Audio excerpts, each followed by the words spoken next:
What? What? You fool! Shit! That son of a bitch has got the evidence. Otherwise, it's gonna be your ass.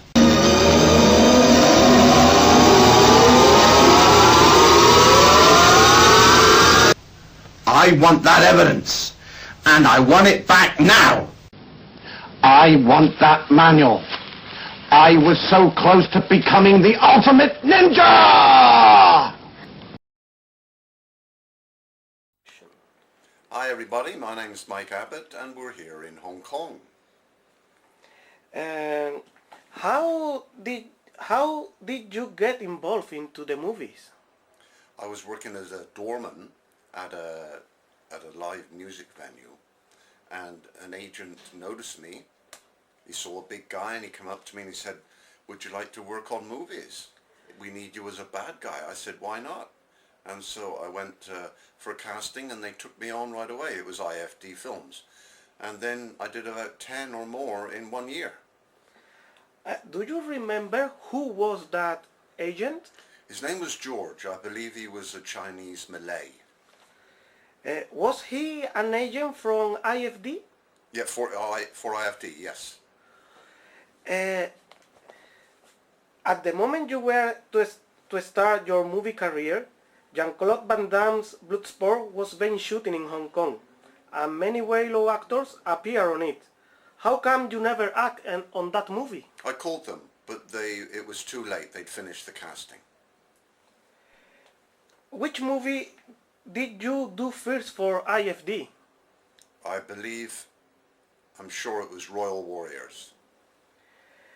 If we see Royal Warriors and Hitman El Cobra, we can realize that the actors use the same clothing and the same weapons.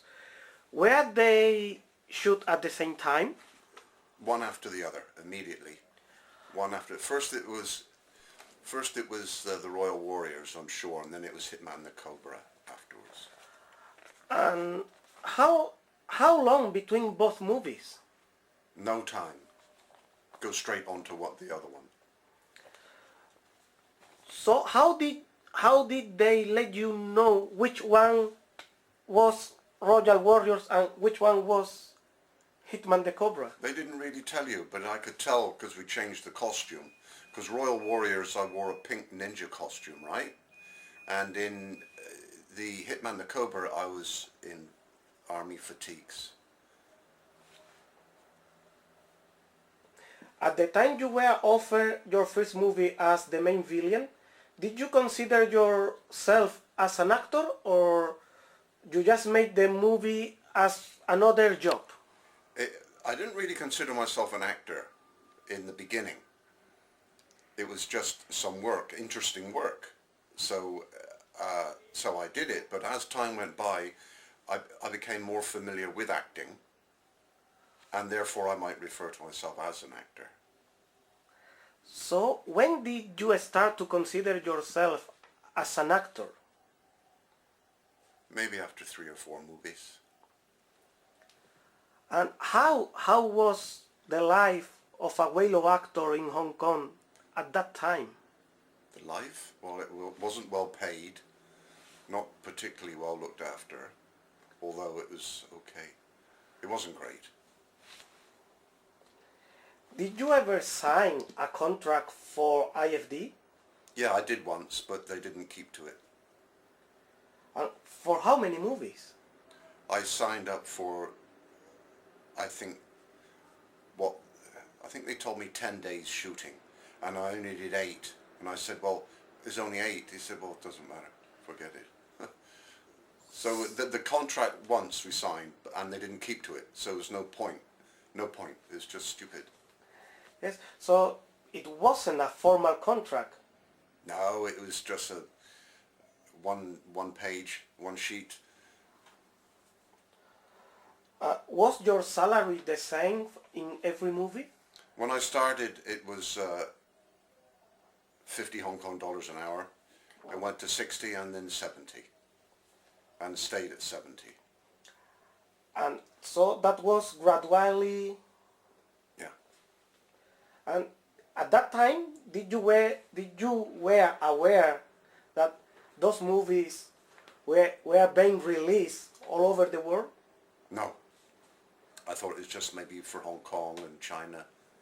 Oh, that's exactly the place where they never were released. Yeah, it's strange. How did they pay you? I mean, they pay you after the shooting every day, Yeah. or after At the end of each day, in cash. And how was a shooting day for IFD? Hard work, usually. I mean, at what time the shooting starts? At what time they finish? Well, we meet at 7 o'clock.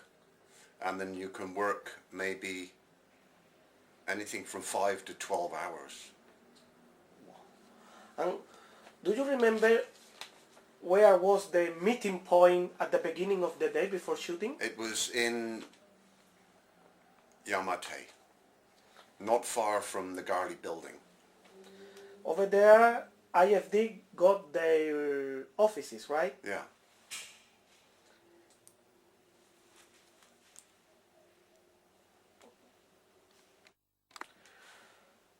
While shooting movies for IFD, did ever happen any dangerous situations or serious accident? I never had any serious accident, but once I was blown up, and they fired the charge when I was a bit too close, and it threw me forward, and I could feel the back of my legs stinging from the blast. And were you hurt? A little bit. And for example, at that time when you were working for IFD, if any actor got accident or seriously hurt, were they covered by an insurance? No idea. I never found out. Never thought about it. So when you get hurt during that shooting, how they care you? I didn't tell them. Oh, why not? It wasn't important. It was just stinging on the back of my legs. It wasn't too bad. And how the crew and the actors arrive to the locations? In a van. In a vehicle. And among the crew members, was there a location manager? Probably. Someone was in charge. I don't know who it was. And for example, the actors and the crew meet in Jaumaty near the Garley's gallery. Yes. Over there, every people went into the van. Yeah. And at that time, the actors knew where the location was already? No. We just got in the vehicle and they just took us there. We never knew where we were going. So, at that time, when the actors met the crew, the filming crew, you didn't know which scenes were going to be shoot that day, right? No. They don't tell you anything. So how did you get your dialogue? How far I could go with the movies. I honestly don't know how to answer that. Not really. I can't see myself being as popular as Richard Harrison because he's been making movies since the 60s. I don't know if he's still working or not, but I couldn't compare myself to Richard Harrison.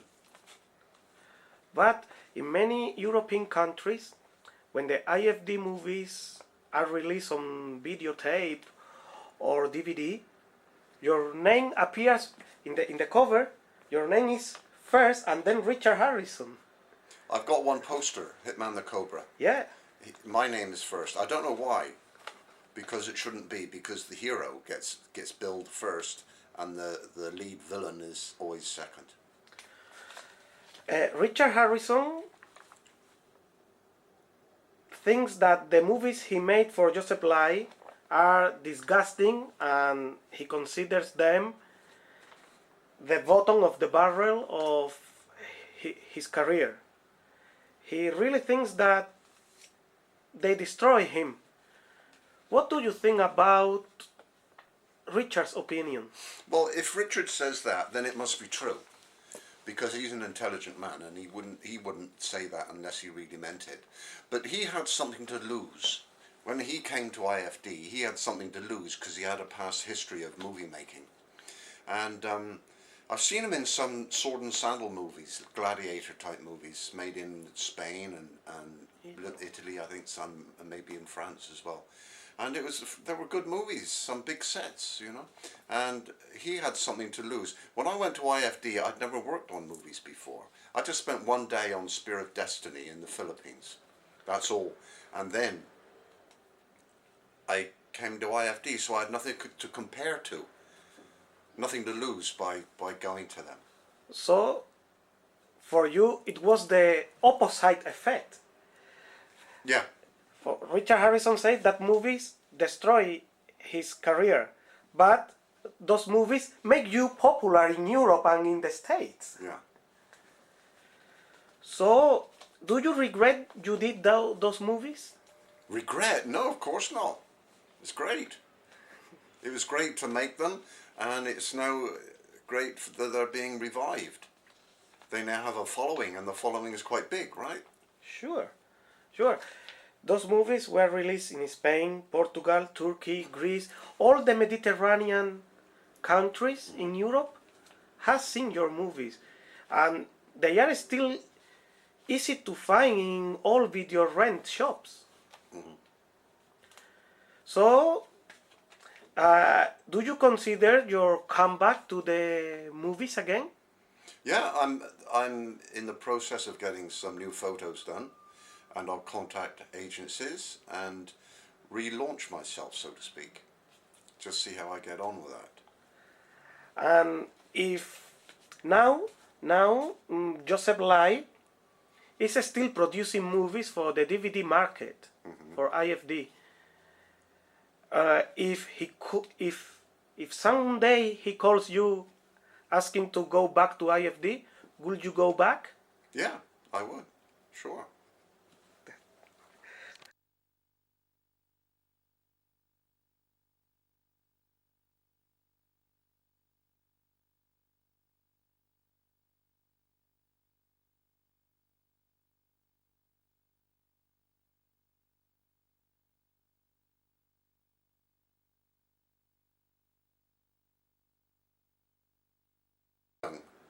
And I knew Philip, but whoever, there were other action directors, and often there would be two or three because the stuntmen would help. So, but I can't remember their names. I don't know who they were. So is it possible that Philip Ko was the director and the action director at the same time in some movies? Possibly. He would always have his opinion of what to do. If he's the director and someone else was the action director, then he would have a say in what to do.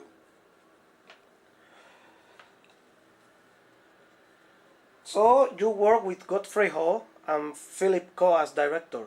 Did you work in IFD for another directors? Yeah, but it was nearly always Godfrey. Most of the movies I did for IFD was Godfrey Ho as director. Philip Ko did a few, and I seem to remember one other movie with a different director. You can't remember his name? No. So, when you work with Godfrey Ho and Philip Ko, which one was easier to work with? Well, they were both good. They were both good to work for. I wouldn't say that one was better than the other. But who was more demanding? Philip Ko. You know the reason? Don't know. Just the way he was. But he was still fine to work with, though. He was, like I said, he was more demanding, I think, than Godfrey. But the job got done. It's all the same. So, in some words, can you see that working with Godfrey Ho was easier than with Philip? In the way that he was less demanding? Not really, it was the same. He was a little less demanding, but they were about the same. They were both nice to work with. I couldn't put one in front of the other. But for example, if we watch IFD movies, it doesn't matter who direct, if Godfrey Ho or Philip Ko. We always see the same style in their shootings. It's very difficult to guess who is behind the camera. Yeah, that's called the personal touch. Sometimes you can recognize a director's style. Famous directors, you can recognize the way they do things. But with IFD films and Fullmark, they follow a similar set of rules, it seems, and so they don't develop their own personality and transform it into a movie. You can't recognize one from the other. You use your own voice to dub yourself in some movies. Yeah. Do you remember where was the dubbing studio located? Oh, a lot of it was done in Prince Edward. Boundary Street, I believe it was. And the dubbing studio belonged to IFD? No. Was an independent. Independent. So it wasn't in the Garlis Gallery, the dubbing studio. Garley's, sorry? Is it possible the dubbing studio was also located in Garlis Gallery? Garley's Gallery? I don't know what that is. For example, IFD offices were located in the Garlis Gallery. Yeah. And do you know if IFD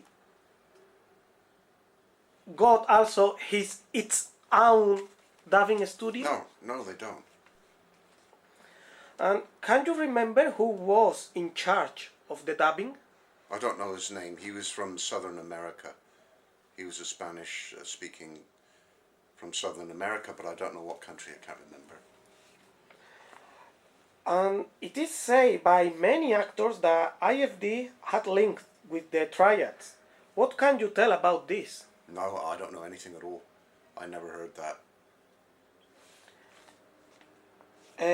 We would like to know your opinion about your college in movies. I just say some names and please give us your opinion about them and your relationship with them.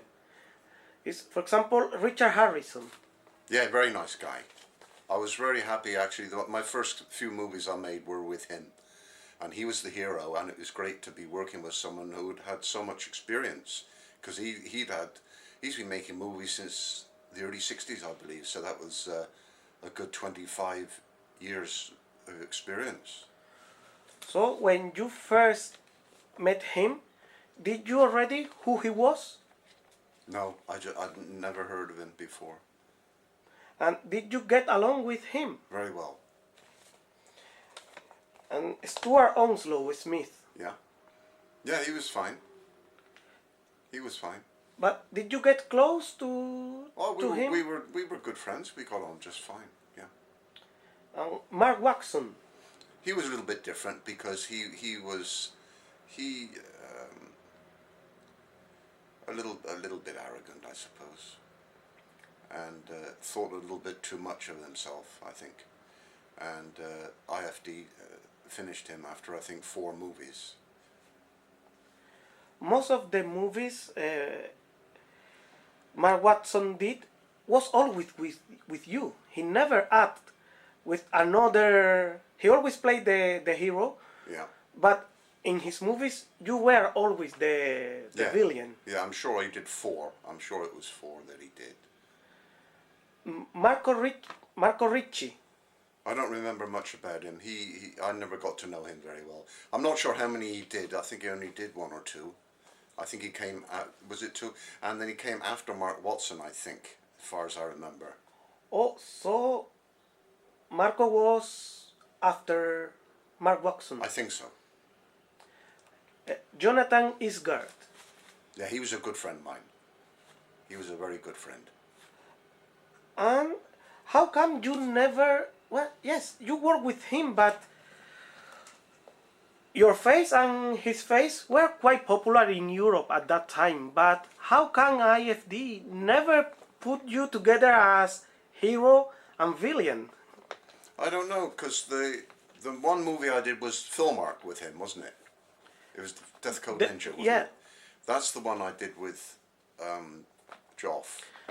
But you also appear with him in some IFD movies. Was he in? I think so. I'm not sure. Yes, I can't remember but now. both of you play small parts on them. Yeah, I think so. And Brent Gilbert? Brent, oh yeah, I remember him. He, how many did I do with him? At least 4 or 5. Really? The Win or Die, the Stream Project, Yeah. some other more, like, what's the name I told you? I can't remember now, but he was a good guy. Brent was a very nice fella. Did you know he became a regular hero in Filmark movies? Using as a fake name, Brent Rivers. Brent Rivers? Brent Rivers was Brent Gilbert's name in Filmark Productions. He changed his name. Is it because he was with IFD before? And then they wanted him to change his name, I suppose. And he played at least 6 or 7 movies as a hero in Filmark Productions. Yeah. And then he relocated to the Philippines and he became into Jack Gilbert. Jack Gilbert? Yes, so Brent Gilbert, Brent Rivers and Jack Gilbert are the same. How many movies did he make in Philippines? I only know he made one, it's Jungle Rats. Yeah, I know, I remember when he went down, I remember that. So, did you keep contact with him? No, I never had contact with him. He lives in New Zealand. He's a New Zealander. I don't know where he lives now. I mean, it was 20 years ago or more that I last saw him. Sing Odell. Who? Sing Odell is the hero in Joy for the Living Dead. He's a blonde guy.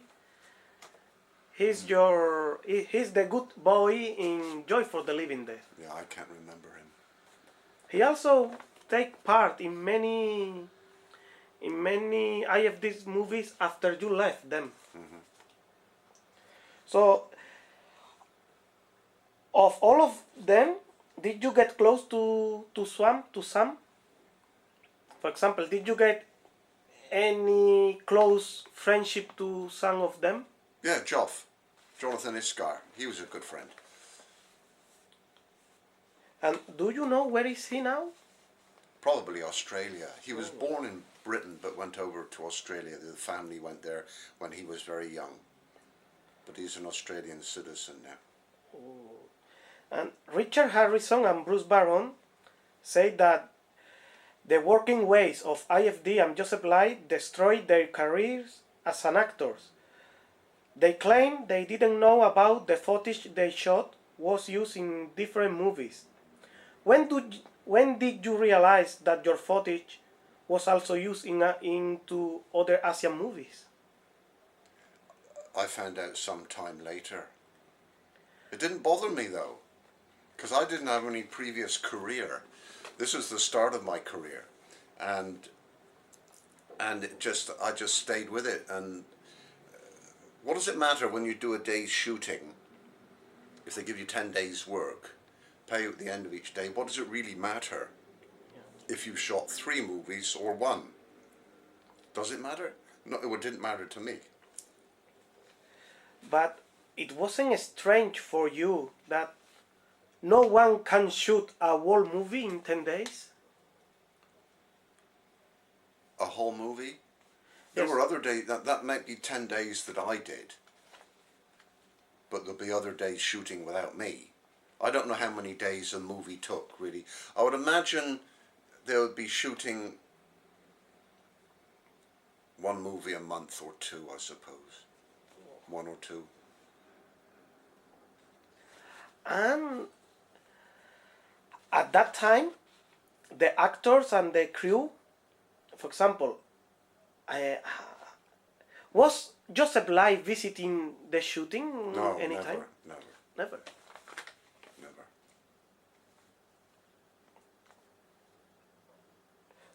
At the time you were under contract with IFD, you worked for Filmark in Death Code Ninja. Yeah. Were there any difference in the working conditions among these two companies? No, it was exactly the same.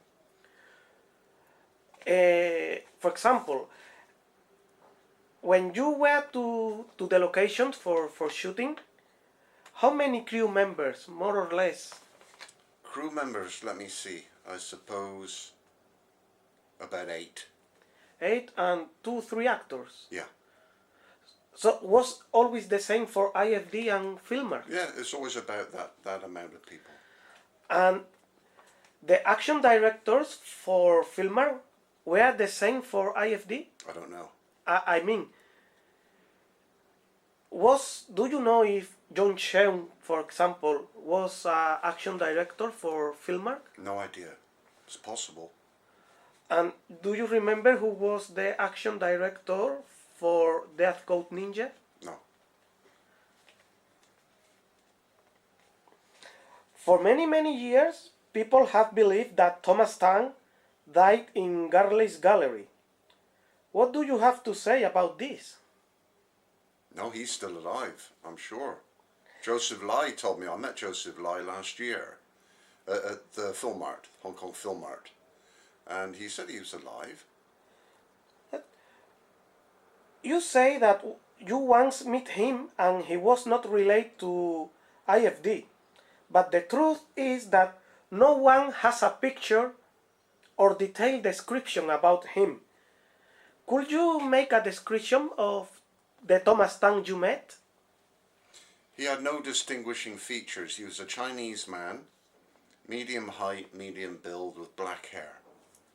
Right? So that he had no distinguishing features. He had no distinguishing mannerisms. Can you remember if he had a mustache? I don't think so. I make this question because most of the Filmark movies were directed or action directed by Donald Kong, who was a former Shaw Brothers actor. And thinking carefully about this fact, it's very possible that he's the one who was behind of the name of Filmark directors, and even possibly Thomas Tang. Yeah, maybe.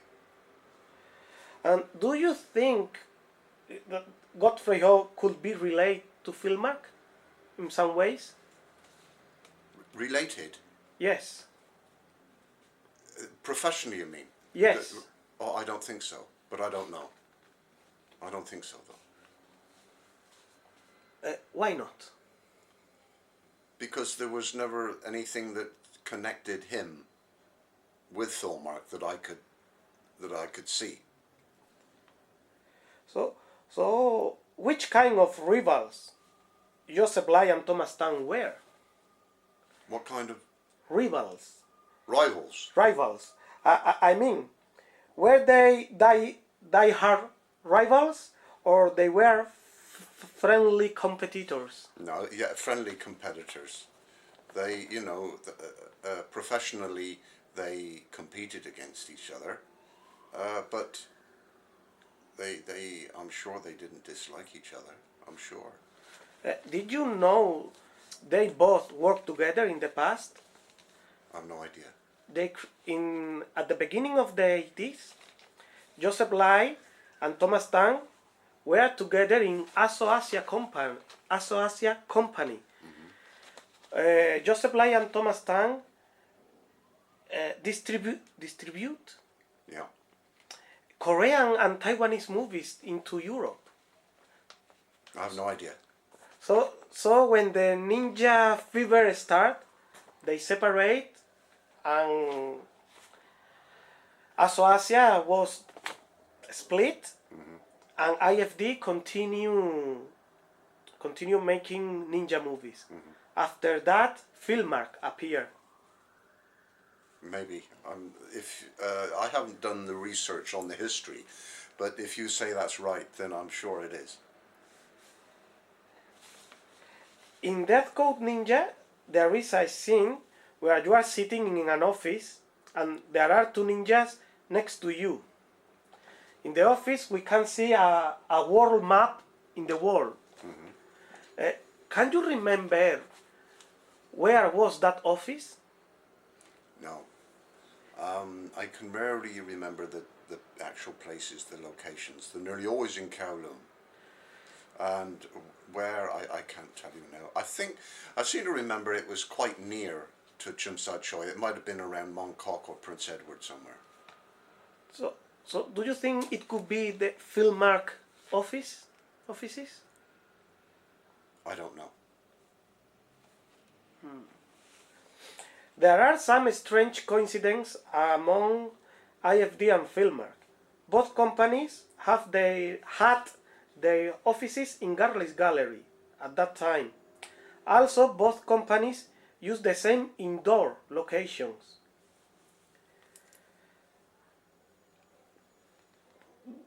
Can you say something about that? Do you remember? No, I can't remember.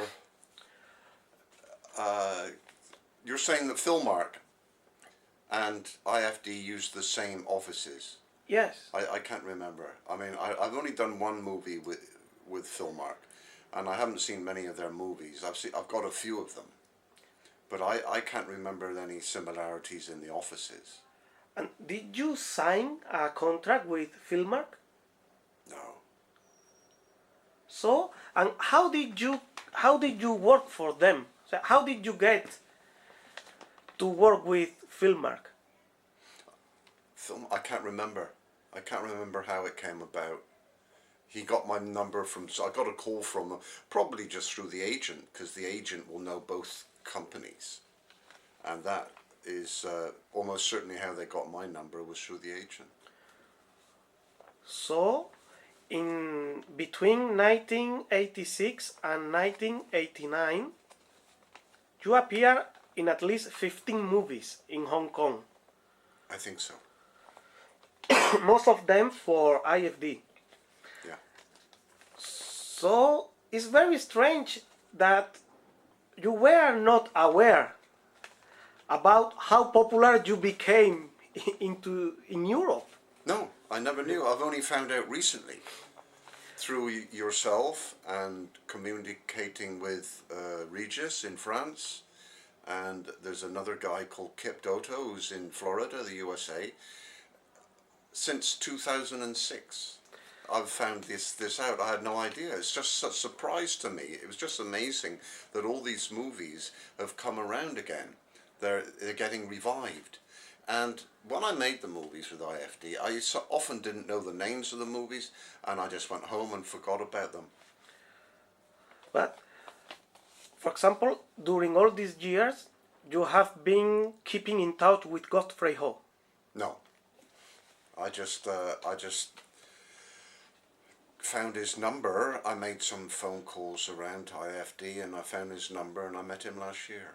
And I haven't seen him since about 1989.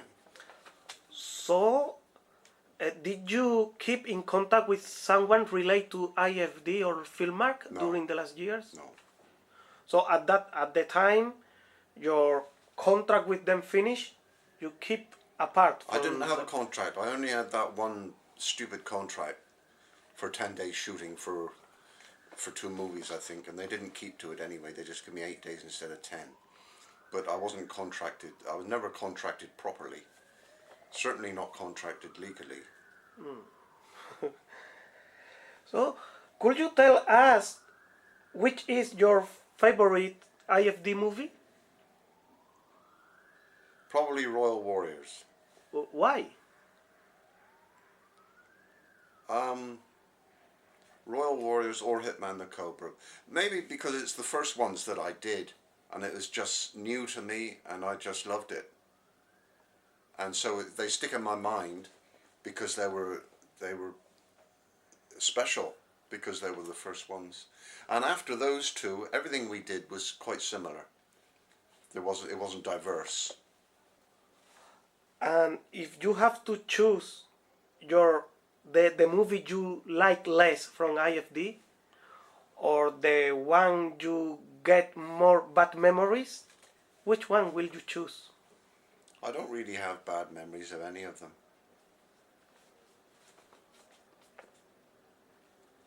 Did you ever expect you will become into a cool actor through the years, almost in the same level as Richard Harrison? I don't really know. Go.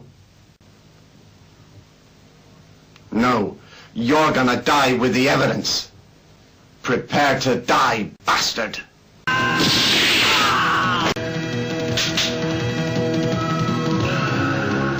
Bullshit! Prepare to die, bastard.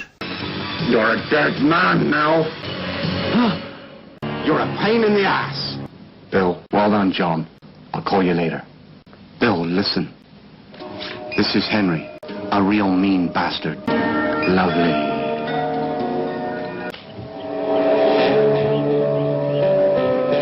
I didn't know that. Paul, listen. She's called Cindy. By the way, take Tina with you. Right, boss.